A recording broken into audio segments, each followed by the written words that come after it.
Hello, welcome to this tarot reading for July 2025.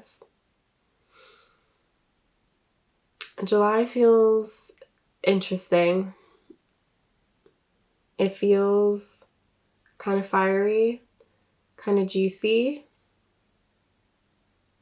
and it feels powerful. So, I've already pulled the cards,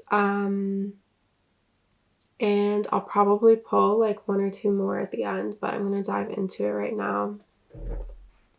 The invitation for the month of July is the Queen of Wands. This is an invitation to step into our inner knowing, our flame, our connection to our magic, our unique magic. That, it's not copying somebody else's magic, it's not doing magic necessarily, but it's the magic that can only flow through us. And that requires us to listen to our intuition, listen to our creative and intuitive impulses. This is also very much connected to creativity, to art, to sexuality, to our desires, the things that light us up. We're being invited this month to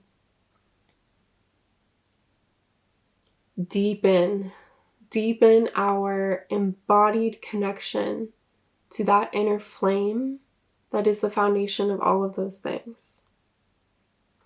And that requires us to really say yes to ourselves and to kind of take a leap of faith, to trust ourselves, to believe in ourselves, right?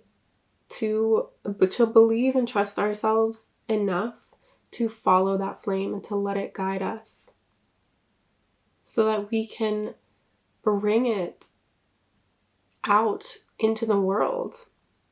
But with this being a queen, this is really about like us going deeper into our own relationship with that. So the other cards we have for this month are the Hanged One, or the Hanged Man traditionally, the Tower, the Emperor, and I pulled a clarifier for the Tower, which was the Knight of Wands. This is interesting energy here. There's definitely... So I feel like this relates to Uranus ingressing into Gemini. And there's a big shift that we're going through. And this is a shift that has been building for some time, and one that takes time. It's like a deep shift in the foundations of our lives, right? And it can take time for that to happen. And this is where I'm really feeling the Hanged One here. It's this energy of like being suspended in this uncomfortable position where you're hanging. So this is showing them a right side up, but they are hanging. You're hanging, and in this position of being kind of stuck in something, things that are not meant to come with you can fall off. But it takes time. And we ultimately are invited to surrender to that process in the Hanged One. And it can be hard. It's not comfortable. And the Tower here, so the Tower and the Hanged One, I think, are working together in this reading in this month. The Tower is about some shift in our foundation, very foundational shift, something about the way we've been going about things, something very foundational to our experience of ourselves, our lives, life itself is being shifted because it's not truly in alignment. It's not in alignment with where we're at now, with where our soul is calling us. And so there's a disruption happening here. It is interesting that we have the Uranus energy this month. Its Uranus can bring a little bit of chaotic, unpredictable energy. It can bring upheavals. It can bring disruption. It can bring also this energy of like, you think one thing's happening and then you realize it's the opposite, or it's something completely different, or you think you feel one way about something and then you're like, wait, no, I actually feel this way. And it's always to the dream of Uranus. The dream that Uranus carries for us is to awaken deeper freedom and authenticity. So this is very much like the theme of this month, I feel, especially with the Queen of Wands, with the Emperor here, with the Knight of Wands, is about being shifted and initiated into a stronger, deeper, more embodied, brighter, juicier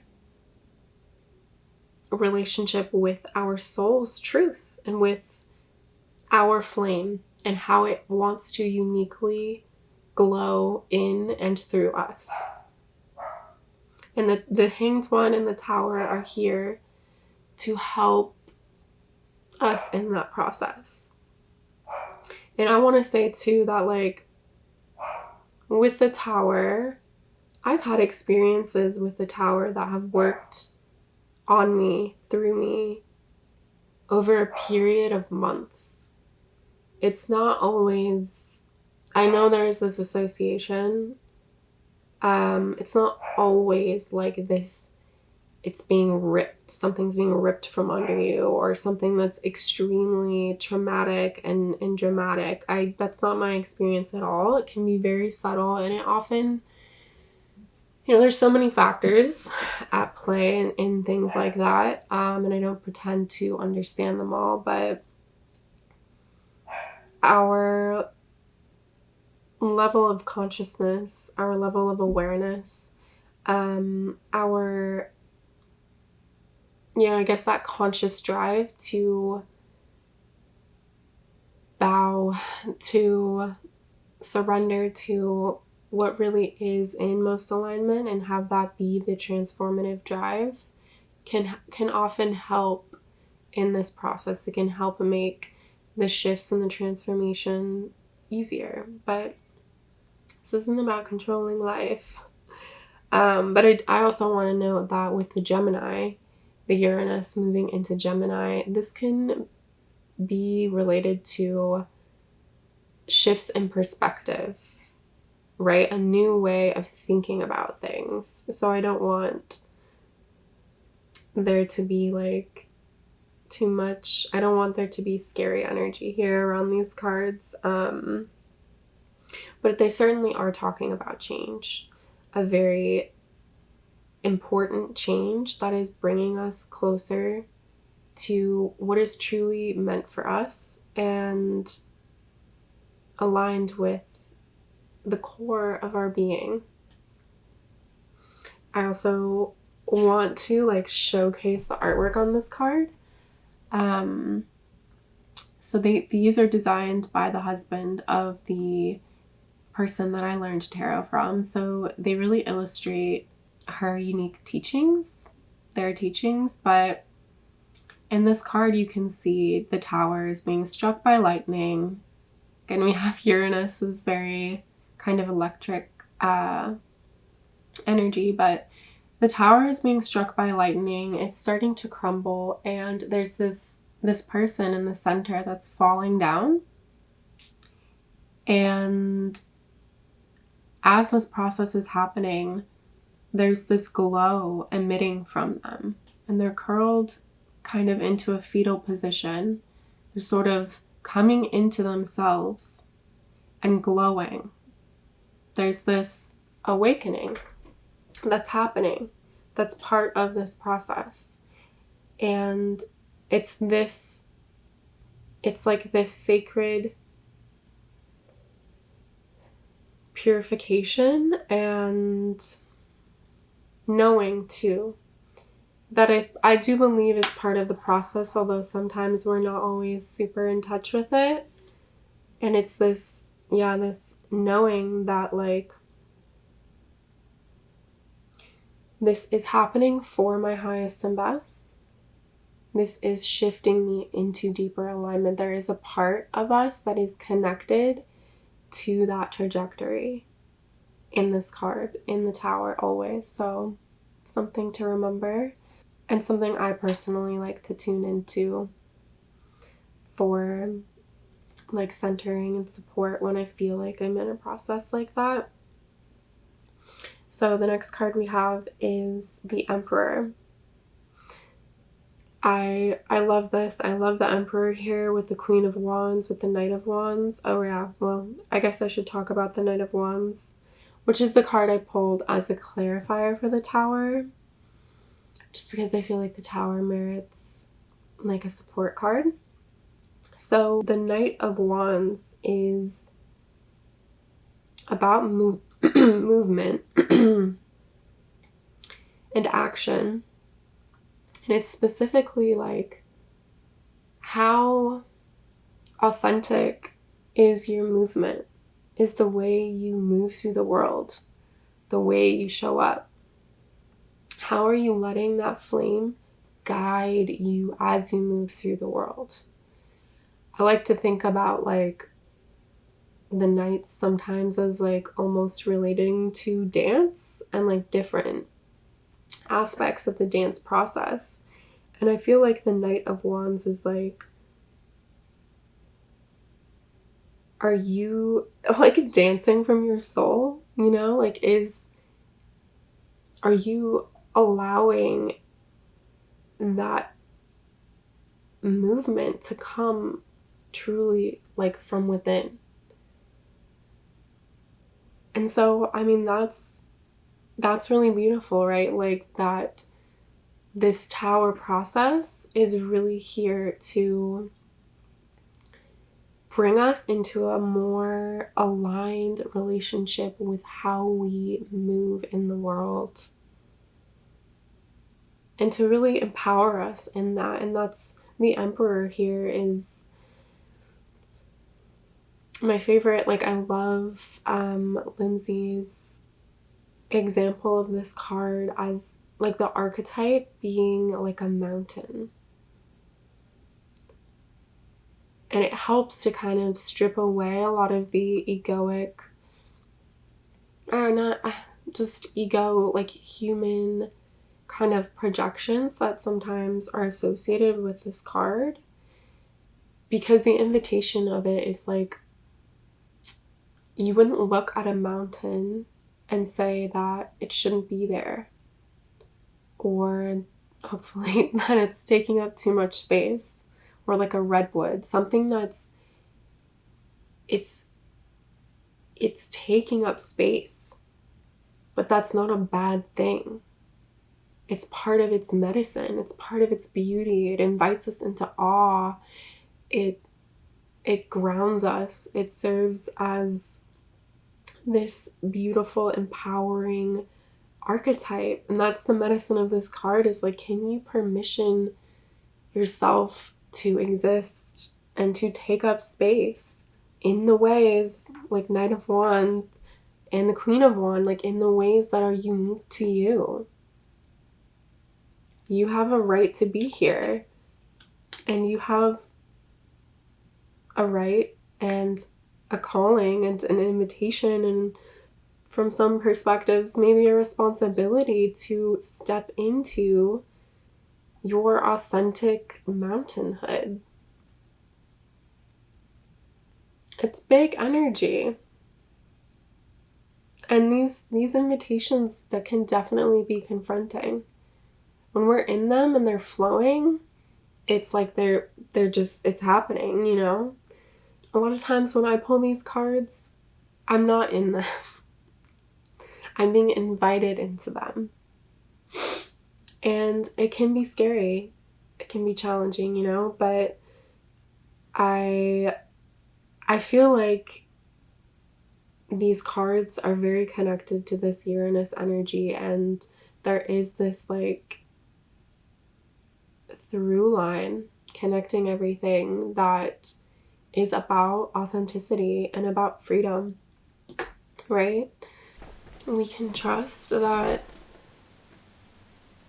what's changing in our lives and what we are releasing is happening to bring us into greater soul-led, authentic freedom. So I pulled 2 oracle cards. We have Indecision from the Soul's Journey lesson cards deck, and then we have Open from the Rose Oracle deck. So I'm going to start with Open. It says, say yes, expand through the extremes, trust life. So this card, I think the most important message from this card is trusting life, right? Trusting life, trusting the ups and downs, trusting these shifts, and also keeping our hearts open to life as much as we can, you know? Keeping our hearts open throughout this process. Yeah, it feels like there is going to be, like, there's a kind of an unexpected swirliness to July. And I feel like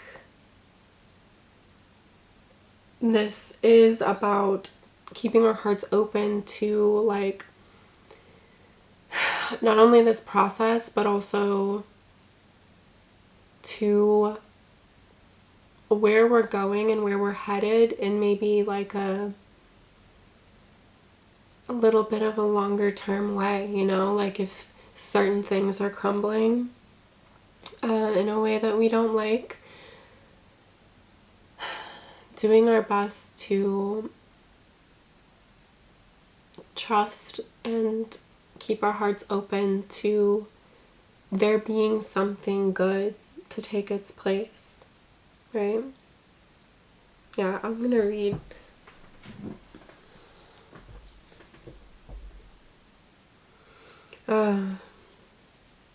So I like this line. Living and dying with your heart open is a truly courageous act, as a life well lived is full of losses and tragedies, as well as great love, triumphs, and adventures. And this card is here to encourage you to say yes to life, to expand through the extremes, and to put your 2 feet wholly and completely in. So that last line really struck me, and I feel that that is very connected to the themes here, right? Like, we want to be living a life where we feel like our feet, we can place our 2 feet, our whole hearts fully and completely in it. So, and it's this energy, right? And that, you know, sometimes that means saying no, right? Like, this card says say yes, but sometimes there's this energy of like, I'm not gonna choose something that I don't feel invites me to plant my feet fully in, you know? I don't want to just have one foot in. I want to be fully in, right? And this is this energy of the Emperor and the Queen of Wands. It's like following that feeling and fanning that flame and that truth, and keeping your heart open to there being a life for you that is led from that place. So, indecision says, I use my intuition in all aspects of life. And this card is about, it's shining a light on indecision as the soil in which intuition can bloom. Again, I don't think that this is an easy process. I think that it requires this Queen of Wands energy, right? Like, we have to have like the courage and the gumption to go with what feels right to us, to trust that intuition. And again, I don't think that it needs to be like a complete trust, but enough so that we're making a choice. And so I'm saying that, but I also want to note that with the Hanged One here, sometimes we're in situations and we're just in them. Sometimes we're not ready to be out of them. Especially with the Hanged One, sometimes we are in a situation, and in order to learn from it, we need to lean into it in order to understand it. And that may be relevant for some of us this month. And I feel like that's also this open card, is like, it's okay to trust the cycles that you're going through. It's okay to expand through the extremes, to expand through what you're in now. But I am going to read this indecision card, or at least parts of it. So it says, your soul is spirit manifest in this physical dimension. Even though you may feel limited by the constraints of your body, your connection to the infinite wisdom of the universe is always available to you in the form of intuition. You are never alone when making any decision. Spirit only wants what's best for you, and by listening to your inner voice, you will always be guided to the proper outcome. Visualize any decision in your life as a fork in the road. How does your body react when you imagine your travels down each path? At first glance, one may look easier to traverse, but the destination will cause anxiety and a heavy heart. Another path may be more difficult to walk, but the destination will feel light and calm. When you silence your mind and listen to your intuition, the signposts will always be obvious. So, there's a lot of like, there's definitely a strong theme of like,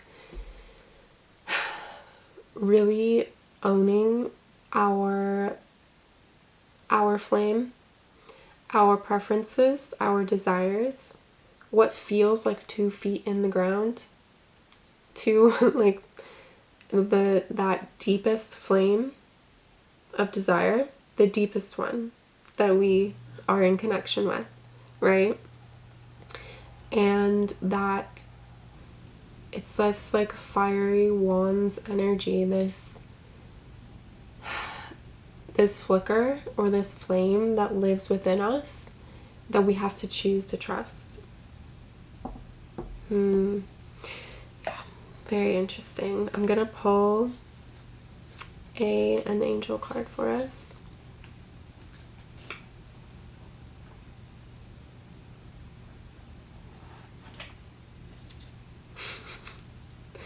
Exploration.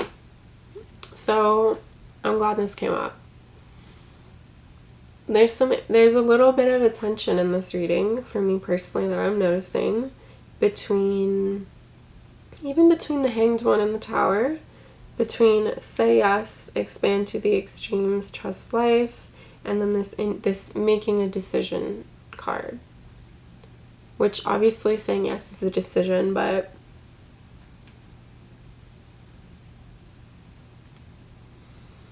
I'm feeling that some of us, we're exploring all of these themes, okay? So the emphasis here is on learning, on growth-oriented mindset, right? Like, we might make mistakes. This is learning, expanding to the extremes makes me feel like learning through contrast. We're exploring. You might start walking down one path and then realize that it doesn't feel right. And also this energy of Gemini, right? This Uranus and Gemini, it's like one of my favorite Gemini kind of associations or archetypes is just like this curiosity and openness, right? This is something that we're being invited into this month. This exploration, this openness, and with our intuition and decisions, we want to trust our knowing. We want to follow that flame. We also want to give ourselves grace throughout this process and not get too bogged down by making the right choice, because this is all leading us home. Like, you're not gonna miss, you can't miss your authenticity. Like, that's where we're going, you know? But yeah, I do feel like the Hanged One can sometimes make us hang out in a theme as it's crumbling, as it's transforming, as we're releasing. We're hanging out and we're exploring and we're seeing different sides of something. So if you have a little bit of this energy this month, like, that's okay. I think this is part of the medicine and part of the process. A very, very, very interesting. I don't know why I wasn't expecting this, but yeah, it feels like a very interesting exploration energy here. So that is it. That is the reading. Thank you for being here. If you're still here, I love you. I love you regardless. But yeah, I'm wishing you a very powerful July. I feel like I'm trusting the tone of my delivery. I think it was maybe a little on the serious side, but there's also like, Queen of Wands can be so powerful and liberating and juicy and creative and sexy, and with this Gemini energy, like, I hope that we kind of remain open to that as well this month. Yeah, I'm wishing everyone a super powerful, liberating July. Sending you so much love. Bye now.